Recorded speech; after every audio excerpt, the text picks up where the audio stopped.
Microphone test for special school board meeting, March 26th, 2025.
Good afternoon. The time is now 4 o'clock. The Wayzata Public Schools Board of Education special regular meeting for Wednesday, March 26th, 2025 will please come to order. Will the clerk please call the roll? Heidi Cater is absent. Sheila Pryor, here. Sarah Johansson, absent. Paris Bende is absent. Valentina Ayers. Here. Dan Ginestra. Here. Milan Sahoni. Present. Chase Anderson. Here. Thank you. Looks like we have a quorum. All right. Thanks to my board colleagues who were able to take time out of their busy schedules and come here for this special meeting. There is no consent agenda for this meeting, but the next item on our agenda is the approval of the agenda. The recommended action is to approve the agenda. Is there a motion? So moved. I second. Okay. Moved and second? Valentina can second. Second. Okay, thank you. Moved and seconded. Will the clerk please take a roll call vote? Paris Bende is absent. Sheila Pryor, yes. Heidi Cater, absent. Valentina Ayers. Yes. Dan Ginestra. Yes.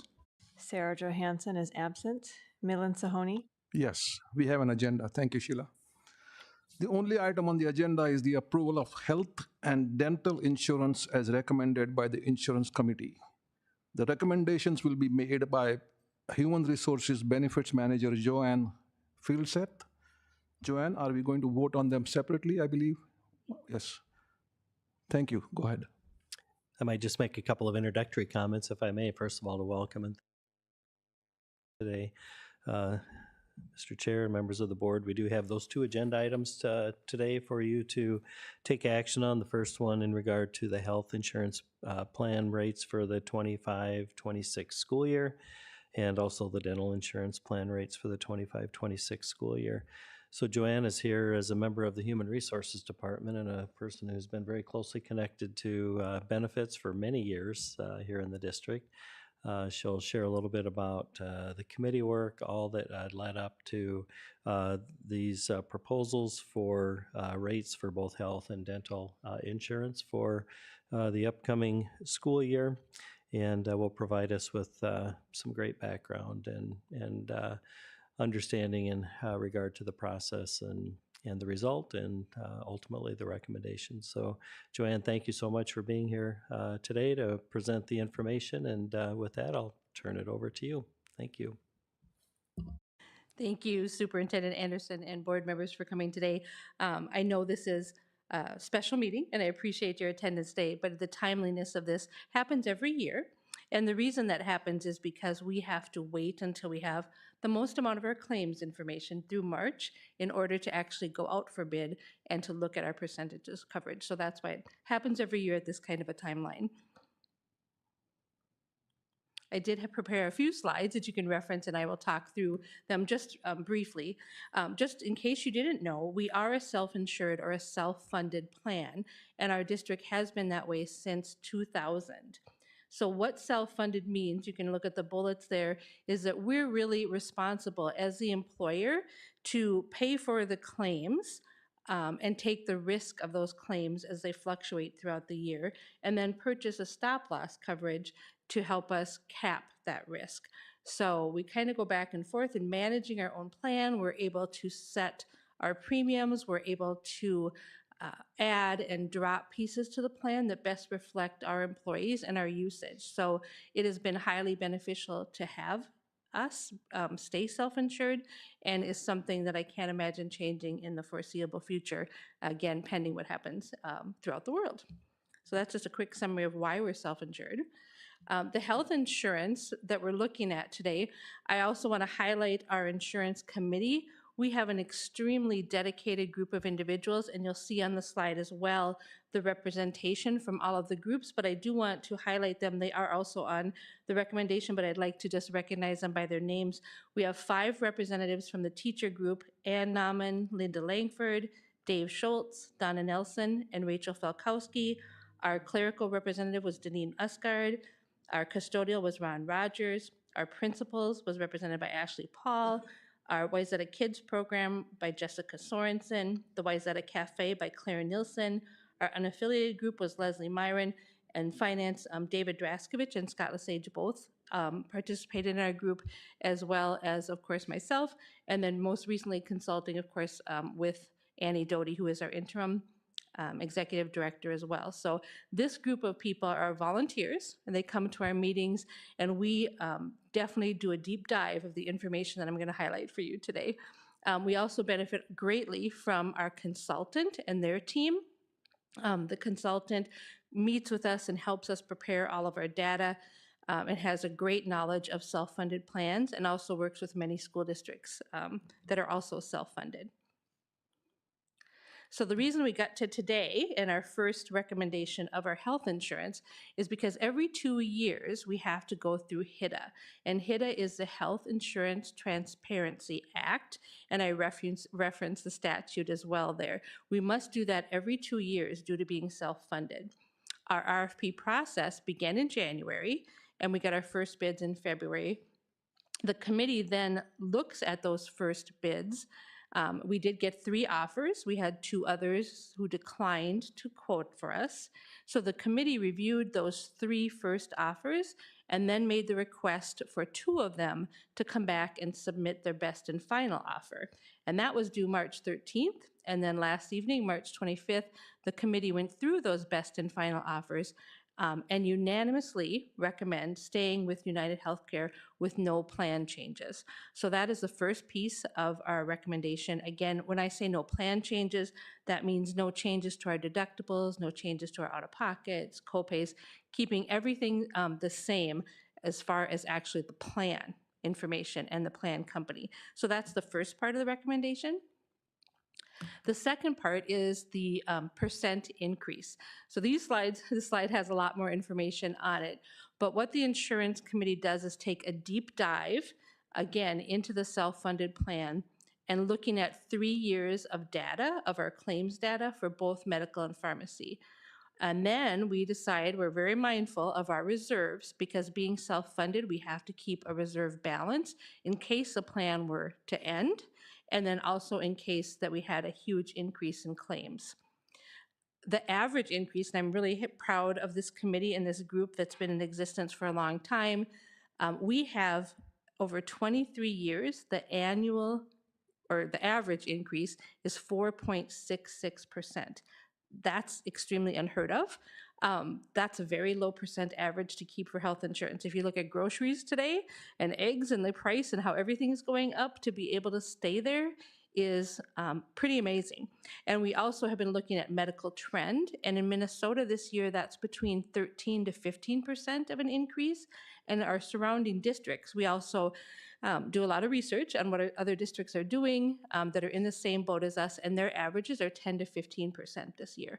We haven't hit double digits, and I've been knocking on wood a lot yet, so we're very pleased that we can stay below that and continue at the 7%. And it was a unanimous decision, also a recommendation by the committee last evening, that 7% be our overall recommendation for health insurance. I'll move to the second recommendation that's also on your agenda this evening, and that's dental. And the district's dental insurance is through Delta Dental of Minnesota.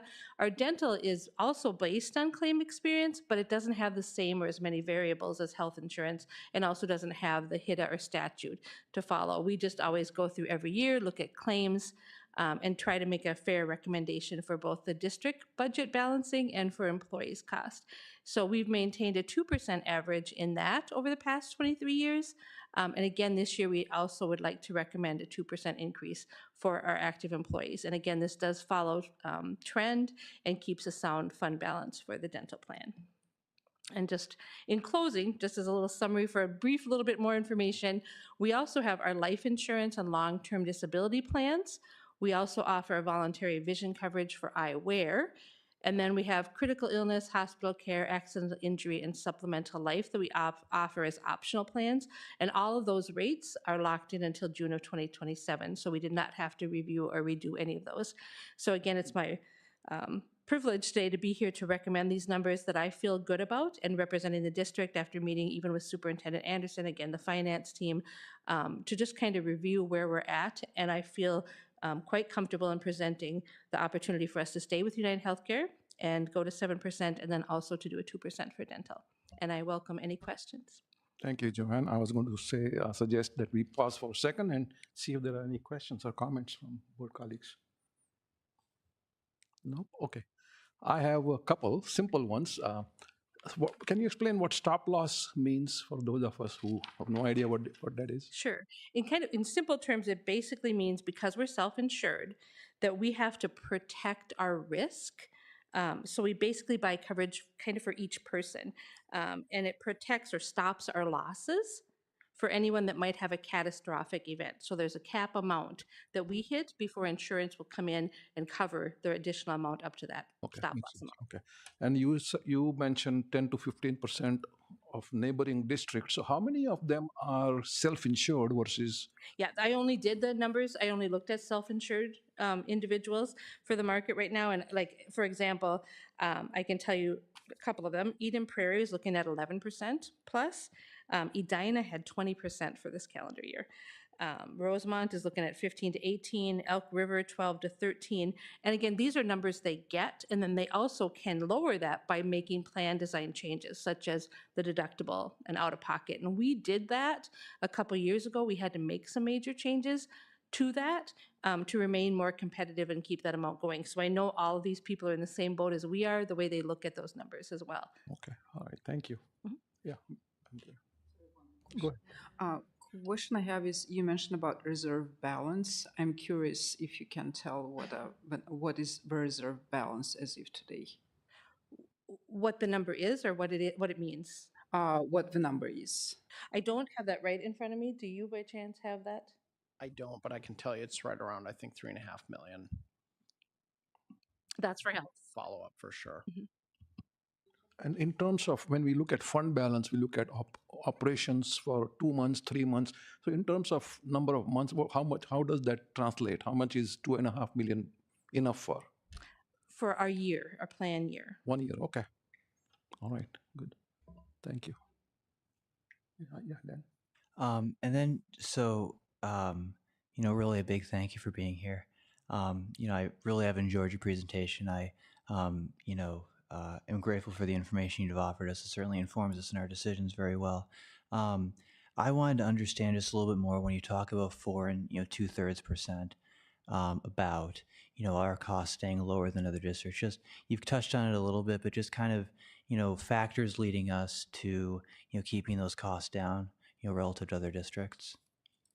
Sure. I think if I understand what you're saying, what we do, again, is the committee, and again, it's a very active, very dedicated committee, look at how is our plan running? Where are the claims coming from? Because what causes this increase is our claims. So if we have a lot of babies in the district, which is our business, obviously, but if they're premature and have longer hospital stays, or if we have individuals with an unfortunate diagnosis of a cancer, those are higher claims, and we can't control those. But that is what drives our big numbers, and pharmacy drives our numbers. So what we'll review is under the pharmacy plan, we'll look at, okay, what is our copay for your generic drugs? What is your copay for a specialty drugs? Because specialty drugs on the market are very expensive, and they're doing a lot of biosimilar drugs, things that are really causing those to go up a lot. Even though I'm excited that we're looking at a new international costing option that's just become available. So we will be able to offer some things people have to buy in, like accept it. They don't have to pay anything, but they have to voluntarily accept it to get those lower cost international drugs. So we look at that. We look again at copays. We look at where people are going. We have a different network for our pharmacies. We have preferred networks and non-preferred networks, because 2 of the major pharmacy providers, if we go there for, let's say, a month of pills, the employee might have to pay $10, but the plan has to pay $300 for those 30 pills. If they go to one of the big providers, the employee might only pay $10, but because they're going to that non-preferred pharmacy, we might have to pay $2,000 for those same 30 pills. So all those pieces that we keep trying to educate members about where to go, try this, try to save costs if you can. we try to educate and add those little pieces to the plan. GLP-1s, which are the big weight loss meds, which you see on TV all the time, Wegovy. Those are all really expensive medications. So we really want to make sure our plan is sound and they're not offered for anybody just because they say they want them. We want to make sure that they're medically necessary and that the doctors are ensuring that it's a medication they should and can be on, so it's affordable for us as well. Does that make sense? Does that help, Dan? Yes, it does. Thank you so much. All right, thank you, Joanne. There are no more questions. You can proceed with the recommendations and then take a vote. Okay. If the first one is the authorization of health and hospitalization insurance rates for 25-26, I'm just not sure, does that need to be read or how? If you would, or I can do it for you. What do you prefer? I'll have you read it. All right, Go I'll ahead. take care of that for you. So as part of the required Health Insurance Transparency Act, RFP process, the Insurance Committee recommends the district accept the United Healthcare offer for administration and stop loss, and also the ClearScript offer for pharmacy benefit administration for the 25-26 contract year.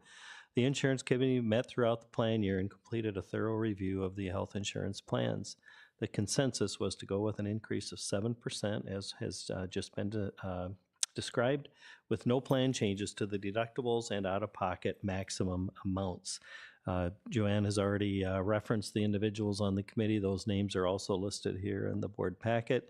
And Mr. Chair and members of the board, the recommended action for this evening is to approve the recommendations of the Insurance Committee that the district selects United Healthcare on a self-insured basis for administration and stop loss, accept the ClearScript pharmacy benefit offer, and accept the 7% rate renewal for the 2025-2026 health insurance plans. Thank you, Dr. Anderson. So, board colleagues, I'm going to read that recommended action again. Approve the recommendations of the Insurance Committee that the district select United Healthcare on a self-insured basis for administration and stop loss, accept the ClearScript pharmacy benefit offer, and accept the 7% rate renewal for the 2025-26 health insurance plans. Is there a motion? So moved. Second. Moved and seconded. Is there a discussion? Yes, Sheila, thank you. Thank you, Joanne, for that presentation. I just wanted to say to my board colleagues that as chair of the HR school board committee, I got to hear about the process.